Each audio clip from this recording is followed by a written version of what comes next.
The NBA is rigged. How could this? How could the NBA possibly? What could he be talking about? This is he got me again.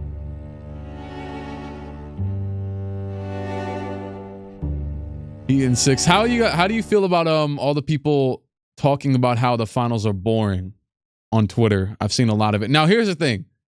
I disagree in the sense that people came to the conclusion prior to the finals even starting that, oh yeah, this finals is boring, blah, blah, blah. Because you got to realize all these finals is that we look back on as like prized possessions from like the past 10 years. Not all of them were crazy entertaining. Not every one. But this one, I will say there hasn't been like a ton of close games. But it's still though, I saw one of my friends said today, if you're watching, he said today that that someone was like, the finals are boring, but I only like watching Jokic and Murray. That's the finals. Like I don't, but I think if you came to the conclusion before watching, you'd just be dumb. And I don't think they're boring. Twitter are not real. You gotta, well, yeah, we know that. But I like just because not LeBron and Curry play, hey, I'm good. I never want to see them play again. Ever. They played like 40 times. They have, I think we were watching something else. They have like more matchups between each other than like some people in the same conference do. At least like consistently. Excuse me, what? You want to watch Curry and LeBron play again? Hell no. They're old. I'm done with them. Toss them away like Andy did. I don't want to play with you no more.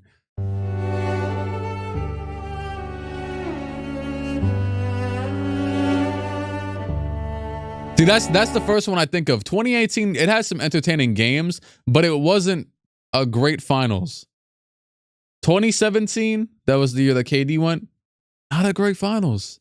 None of these are great ever. The second that KD, I'd rather watch this year's finals than 2017 or 2018. And a lot of the Spurs and Heat stuff was boring too. That was the big time criticism back then. Now it's, oh my God, critically acclaimed Ray Allen for 3. But back then you can't name me 7 moments from the first eight games of that series. Okay, well, it wasn't 8 games. From the first 5 games of that series. Like, and I can't either. I mean, I was young, so. But even people that were watching then. If Chris Palmer tweet is annoying, obviously you play oppositions. Let's see. Wait, let me see this. Nuggets win the 2023 championship. They would have beaten 3 play-in teams. Number 7 Lakers. Number 8 Timberwolves. Wait, what?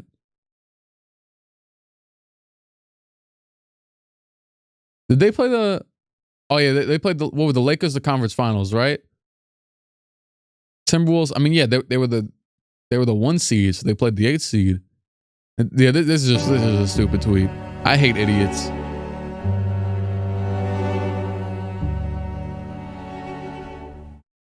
The good old hot take. Hey, I'm not gonna lie, I kind of agree. I think the play-in's kind of the good ones, entertaining sometimes, but I don't really care about it. And the downright atrocious ones. We once again find ourselves racking our brains, trying to figure out how some people. The Heat really almost didn't make the playoffs. But today, I've done the brain racking for you and found some of the hottest NBA takes on the internet. NBA Finals Edition. So buckle up.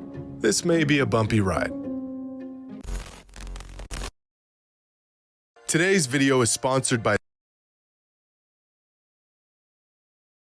Take a look at some hot takes. Take a look, y'all. I immediately regretted this decision. IMG. It had to be done. So let's jump right in. Now, our first take has been around for decades. And regardless of how insane it is, fans continue to say that the NBA is rigged and scripted. And to that I say, what? First of all, reality is stranger than fiction. The best way to create Jimmy, whenever he tries to, just from watching, I pick out a lot of things. I'm like an overanalyzer. Like when he tries to like generate like a fake reaction in a video, it never moves me, and it's funny. It's funnier though that way. Captivating moments in sports would be to not script them. You think some dude rigged Kevin Durant eviscerating his calf in front of tens of millions of people? Or what about the Nuggets just sweeping the Lakers? Wouldn't it make infinitely more sense to allow most series to go into 6 or 7 games for more revenue? We had a very real chance at a Celtics-Lakers finals this season. In what universe do the script writers not choose that outcome? What am I talking about? I wonder what Chris Paul thought when he got the script and saw that Luka Doncic was going to walk him like a dog on his way to his 87th second-round exit. If the NBA was truly rigged, why on earth would the most lucrative franchise they just weren't good enough? It's because the basketball overlords didn't have it in the script. The biggest suspicion comes from the way refs officiate the games, handing out more fouls to one team than another, making odd calls during crucial points in the game. And believe me, brothers, I'm right there with you. If I had $1 for every suspect call I saw in an NBA game, I'd have enough money to start my own franchise to complain about.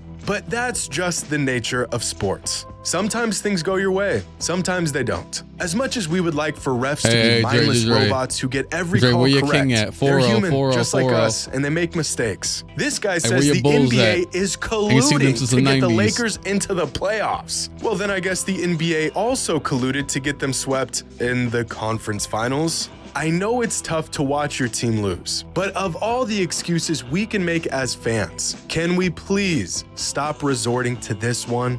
This is a bad take. Now, this next take comes from my man Bill Simmons, who had this to say about this year's Nuggets team. This Nuggets team is the best team I've seen in person in 5 years, since the 2018 Warriors. Not just better, but really probably beats anybody the last 4 years. Now, when I first heard this, I thought that can't be true, but it actually might be. Of course, there's no way to know for sure, but going back through the last 8 teams to make the NBA Finals, has a team dominated in any finals like they have so far? Any of it? No. Possibly the best team. Now, this is all just an opinion, but I think this year's Nuggets team would have beaten the 2022 Celtics and Warriors. They would have beaten the 2021 Suns and the 2020 Heat, and they would have probably taken down the 2019 Raptors. The 2 teams that I think are debatable are the 2020 Lakers and the 2021 Bucks. But if we look at some postseason metrics from these teams, the Nuggets are on pace to being the best team since the 2019 Warriors. Man, Jimmy, all this metric stuff, buddy, you used all the metrics and said the Celtics would win the ring, dog. Just go off, dog. I'm sorry. I know it's your job. But this Nuggets team is incredible. They beat a loaded Suns team that had the most lethal 2-man offensive game in the NBA. They swept a Lakers team that beat the defending champs, and they've done it all in historic fashion. The 2023 Nuggets may just be the best team since the 2019 Warriors. The eye test backs this up, and the stats do as well. Now, this next take comes from a fan who says that if the Heat become the first team to win a championship as an 8 seed, it automatically becomes the greatest playoff run in NBA history. Well, I do feel like when Jokic wins this ring, it will be discredited a little bit in comparison to. It depends on what opponents it's being compared to, because I don't think the Heat are bad compared to most opponents, but like if we're talking about this player won against this team or whatever, I think he might be a little bit but I think if he what's it called, if he played like the Bucks and smoked the Bucks after they already won a ring, I think it'd be a way different, you know what I'm saying? It'd be like, oh, this counts as like 3 rings. I don't think about discredited, but like maybe like devalue just slightly. Like it's like, you know what I'm saying, like you know what I'm saying, like you bought some shoes and you stepped in the mud a little bit, and then you like used like Crep Protect and got them off, but like it wasn't, you know, some of the greatest or rather improbable playoff runs throughout the league's history. The 2011 Mavericks are considered by many to have the greatest playoff run of any team. As a 3 seed, the Mavs beat a 48-win Blazers team. They beat the reigning champions in the Lakers and Kobe Bryant. They beat a young 55-win Thunder team, but most importantly, they beat the Miami Heat and their Big 3 in 6 games. A series in which everyone and their mother thought Miami was going to win.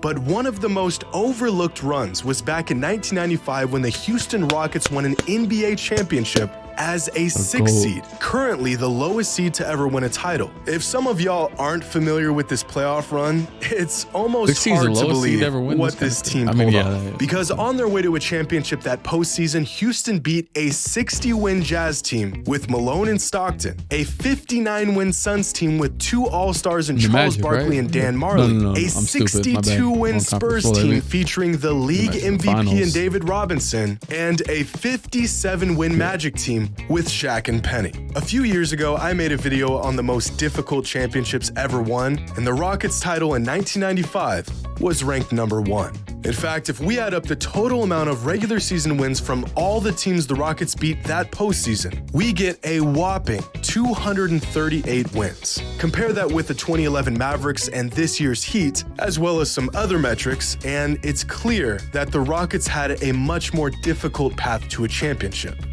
But the 95 Rockets did have a solid squad surrounding Hakeem, with players like Clyde Drexler, Vernon Maxwell, Kenny Smith, Sam Cassell. This was a good team. The 2023 Heat, however, have absolutely no business even being in the finals. It's literally Jimmy, Bam, and the undraftables. Even the Mavericks in 2011 are a criminally underrated team. They were the 3 seed going into the playoffs with 57 wins. They had an awesome core of players, and they were easily one of the best teams in the league that season. They just had to make it past the heavy favorite to win it all. This year's Heat team was never favored in the postseason. From the very first series, they were expected to get sent home, and 2 of their core players have virtually sat the entire playoffs. So between the 1995 Rockets and the 2023 Heat, it's close. The Rockets had a more difficult path, but the Heat were expected to have absolutely no chance at all. You could make a great argument that if the Heat win a championship this year, it would be the greatest playoff run in NBA history.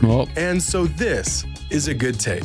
And our last take comes from the legend himself, that was all for that, Mike buddy, Breen. I could tell you. During Game 1 of the NBA Finals, Breen had a take about Nikola Jokic that some people didn't really appreciate. And one of those people was in the booth with it. You marvel at his complete game. He passes like magic. He rebounds like Moses. Shoots like Dirk. Rebounds like Moses? Are you Moses Malone? I know. You want to check yourself? Now, Mike Breen has watched a lot of basketball. He knows the game, and as much as this take seems like a reach, is it really? Breen says that Jokic shoots like Dirk, which is about the highest praise a big man can get, and the numbers support this.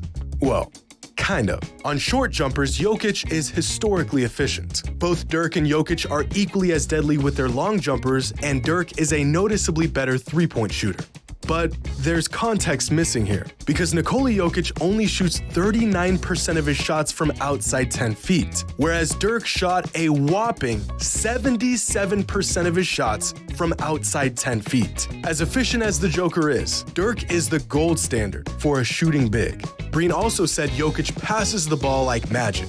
And sure, Jokic isn't the engine to the most exciting show in all of basketball, but in terms of moving the rock and getting open looks for his teammates, Jokic does pass like magic. In my opinion, Magic Johnson is still the greatest passer the game has ever seen. Jokic isn't quite that, but if you were to give your top 5 passers in NBA history, who would be on your list? Magic, Steve Nash, LeBron James, Chris Paul, Jason Kidd. Maybe you got John Stockton, Larry Bird, Isaiah Thomas. But Nikola Jokic is undoubtedly in this discussion. And the last comparison that Breen gave was that Jokic rebounds like Moses Malone. And this is where Mark Jackson really lost it, as if the statement was a massive reach. Because it kind of is. Moses Malone was a 6-time rebounding champion, arguably the greatest rebounder of all time. Moses had an 8-year stretch where he averaged 15 rebounds a game. Jokic can rebound with the best in the league, but he's not quite the board-grabbing machine that Moses was. So, in Breen's defense, Jokic can almost pass like magic. He's nearly the shooter Dirk was, Did he give them and 2K he's not overalls? quite the rebounder Moses Malone was. So, although it's a bit of a stretch, I do like this take. But unfortunately, that's all the ranking my brain can handle in one sitting. But y'all know the drill. Leave a comment with your hot take, and as usual, the hotter, the better. Or worse. Hope you all enjoy it. And as always, until next time. Thank you, Jeremy Butler, Mr. High Roller.